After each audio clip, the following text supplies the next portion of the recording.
हमारी वर्षफल की कुंडली में मुंथा के कैलकुलेशन को बहुत ज़्यादा पसंद किया है और आगे पूछा है कि किसी भाव में अगर मुंथा प्रेजेंट हो, किसी भाव में अगर साल का मुंथा जाए तो क्या प्रभाव आता है, कैसा रिजल्ट आपको मिलता है 12 घरों में, सभी घर में जाने पर क्या क्या मुंथा का प्रभाव पड़ेगा। तो देखिए, मैंने आपको कैलकुलेशन करना बताया था, आप जाके प्लेलिस्ट सेक्शन में देख सकते हैं वर्षफल के, और आपने अपने लग्न चार्ट को देखना है और जो भी आपका रिमाइंडर वहाँ पे आया है, जो भी कैलकुलेशन कर कर आपका आया है, और भी तरीके हैं मुंथा कैलकुलेशन करने का, वो एक तरीका बताया है। दूसरा तरीका ये था कि आप अपनी जिस साल पैदा हुए हैं उस साल वो उसी में भाव में होगा, उसके बाद वो प्रोग्रेसिव होता है। तो हर एज में आप खुद कैलकुलेशन करके देख सकते हैं।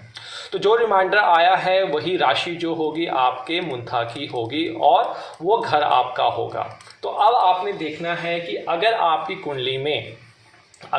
कुंडली में जो मुंथा है वो लग्न में प्रेजेंट है, यहाँ पे आके प्रेजेंट हो जाता है मुंथा, यहाँ पे आ जाता है, तो क्या प्रभाव मिलेगा। तो देखिए, जब लग्न भाव में मुंथा प्रेजेंट होता है, भाव में आता है, तो उस वर्ष जिस साल की हम बात कर रहे हैं उस वर्ष शत्रु का नाश होता है, आप भाग्य में वृद्धि होती है, भाग्य वृद्धि आप देखते हुए पाएंगे।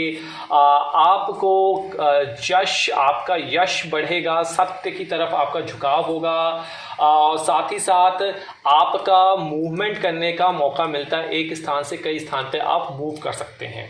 ऐसा योग जब फर्स्ट, तो अल्टीमेटली पहले घर में आना मुंथा आप ये समझिए कि अच्छा होता है। आइए दूसरे घर की बात कर लेते हैं। अगर मुंथा आपने जो कैलकुलेट किया और पाया कि दूसरे नंबर के घर में प्रेजेंट है, तो दूसरा घर जो क्या होता है, अर्निंग का होता है, वाणी का होता है। तो यहाँ पे आप परिश्रम करेंगे, आपको कुछ टास्क मिल सकता है, कठिन परिश्रम द्वारा आपको यहाँ पे धन का लाभ होगा, एक केस ये बन सकता है। धन के साथ साथ वाणी आपकी अच्छी बनेगी, यहाँ पे मनोरंजन एवं सुख साधनों का में खर्चा आपका यहाँ पे वो बढ़ाएगा और इससे आपको वहाँ पे सुख सुविधा दूसरे घर से मिलेगी और खान पान भी आपका बढ़ेगा। आइए तीसरे भाव में देखते हैं, अगर मुंथा आपकी कुंडली में तीसरे भाव में आ जाए तब क्या होने वाला है। तो तीसरा भाव पराक्रम का होता है, तो तृतीय भावास्त में मुंथा होने से शत्रु का नाश, भाइयों, क्योंकि भाई छोटे भाई बहनों का घर भी होता है, भाइयों दोस्तों का, नेबर्स का भी यही घर होता है, मित्रों या उच्च पद प्राप्त महानुभावों का सहयोग आपको यहाँ पे मिलता हुआ दिखेगा। आइए अब बात करते हैं चौथे भाव में अगर आपका मुंथा प्रेजेंट आता है, तो चौथे भाव में शरीर कष्ट, आपको वायु विकार जैसी प्रॉब्लम हो सकती है। साथ ही साथ यहाँ पे गुप्त चिंताएं, नौकरी और व्यवसाय में अनेक प्रकार के विघ्न, स्थान परिवर्तन घटनाएं यहाँ पे होती हुई दिख सकती हैं। तो ज़्यादा शुभ यहाँ पे नहीं कहा जाता मुंथा का आना, ये आप नोट करके रख लीजिए। देखिए, अब पंचम भाव में अगर आपका फिफ्थ हाउस में मुंथा आता है तो इसमें क्या होता है, क्योंकि त्रिकोण भाव होता है तो डेफिनेटली यहाँ पे शुभ होगा, अत्यंत शुभ फल देने वाला मुंथा यहाँ पे होगा। सर्विस, लव, रोमांस, संतान सुख, व्यापार में लाभ, धन, पुत्र एवं विद्या का लाभ, नए उद्योगों में सफलता यहाँ पे मिलती है, तो आपका चेहरा जो है वो मुस्कुराता हुआ आपको लगेगा। आइए आगे बात करते हैं छठे भाव में। छठा भाव रोग का होता है, शत्रुओं का होता है, कष्ट का होता है, पराक्रम का होता है। तो डेफिनेटली यहाँ पे आने पर शरीर कष्ट, शत्रु का भय, चित्त में अशांति, अगर कहा जाए तो अशांत मन यहाँ पे आपका देखने को मिलेगा। तो छठे भाव में आपके ननिहाल पक्ष से भी हानि हो सकती है और आपके स्वभाव में थोड़ा सा इरिटेशंस दिखता हुआ नजर आएगा। चलिए अब सप्तम भाव में देख लेते हैं, अगर सप्तम भाव में मुंथा आ जाए तो क्या होने वाला। लेकिन उससे पहले मैं आपको कहना चाहूँगा, अगर आपको लगता है कि किसी प्रकार की सहायता चाहिए तो आप हमारी ऐप को डाउनलोड कर सकते हैं, हमसे आप इंस्टाग्राम, ट्विटर, फेसबुक पर जुड़ सकते हैं और ये काम आपको अवश्य करना है, सब्सक्राइब करना है। साथ ही साथ आप हर वीडियो को अंत तक देखिए और कुछ और समस्या आ रही तो आप हमारे ब्लॉग स्पॉट को देख सकते हैं, ज्योतिषकर वेबसाइट को देख सकते हैं, हमारा फ्री ऑफ कॉस्ट डैशबोर्ड वहाँ पे आप एंजॉय कर सकते हैं। और किसी प्रकार की कॉल और ईमेल अपना मत शेयर कीजिए कमेंट बॉक्स में, स्ट्रिक्टली प्रोहिबिटेड है, सब कमेंट मत कीजिए। हमारी तरफ से कोई भी कॉल विदाउट अपॉइंटमेंट नहीं किसी को की जाती है, इस बात आपका ध्यान रखिए। आइए सप्तम भाव में मुंथा है तो यहाँ पे अशुभ कहा जाता है क्योंकि ये एक तरीके से मारक भाव भी होता है। तो स्त्री अथवा निकट बंधुओं की ओर से क्लेश आपको देखने को मिल सकता है। तो इस वर्ष उस वर्ष आपको ध्यानपूर्वक रहना है, अपनी स्पाउस के साथ संबंध मधुरता के बना के रखना है। कलह विक्लेश, पारिवारिक सदस्यों को कष्ट हो सकता है, तो उससे आपके कार्य बिगड़ सकते हैं और यहाँ पे ज़्यादा शुभ यह नहीं कहा जाएगा।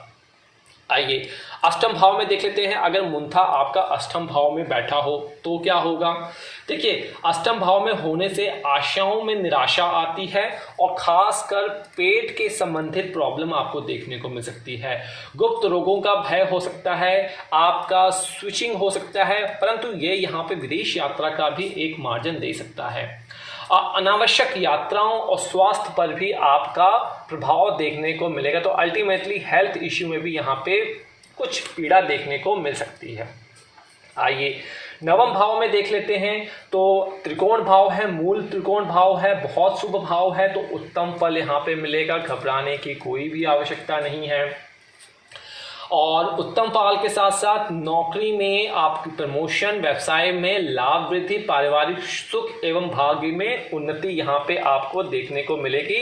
जो कई बार हमसे कंसल्टेंसी के लिए जातक जातिकाएं आते हैं, वो पूछते हैं क्या इस वर्ष प्रमोशन है, व्यवसाय में लाभ है, पारिवारिक सुख है या नहीं है, वो इस तरीके से आप देख सकते हैं।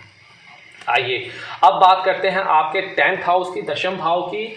यहाँ पे मुंथा होने से डेफिनेटली आर्थिक लाभ आपको मिलेगा।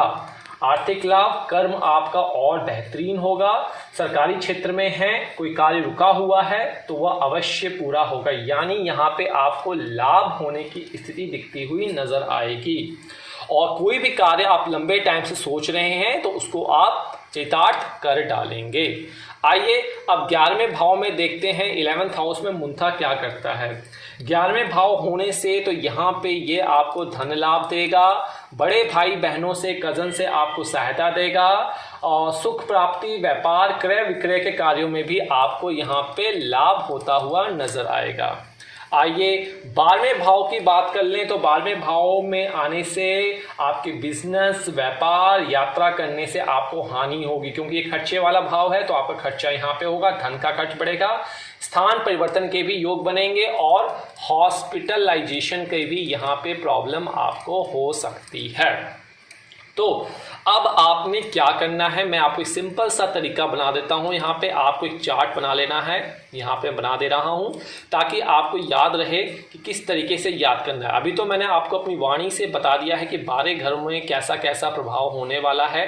अब मैं वहाँ पे टिक मारूंगा जहाँ पे मुंथा जब जाएगा वर्ष में तो आपको अच्छे फल देगा, तो उसको आप नोट कर लीजिए। चलिए, जिन घरों को मैं ग्रीन कर रहा हूं उन घरों से आपको अच्छे फल मिलेगा। तो मुंथा पहले घर में अच्छा फल देगा, दूसरे घर में अच्छा फल देगा, साथ ही साथ पंचम भाव में अच्छा फल देगा।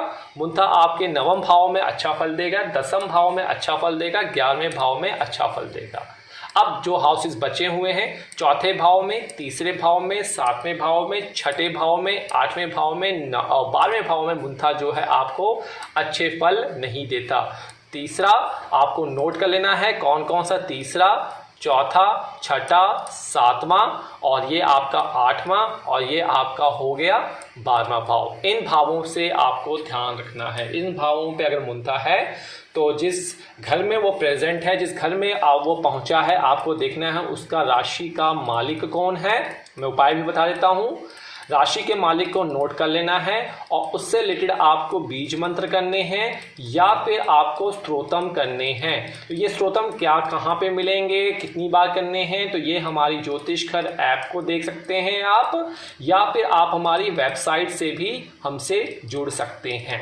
तो आज बस इतना ही समापन चाहूँगा। 12 घरों में हमने मुंथा का प्रभाव देख लिया है। आने वाली वीडियो में हम मुंथेश की बात करेंगे, अर्थात मुंथा जहां जिस घर में बैठता है उस राशि का जो मालिक मुंथेश होता है उसके बारे में भी हम बात करेंगे। तो आज मुझे इजाजत दीजिए, नमस्कार, शीघ्र ही मिलते हैं। जय मां विंध्यवासिनी।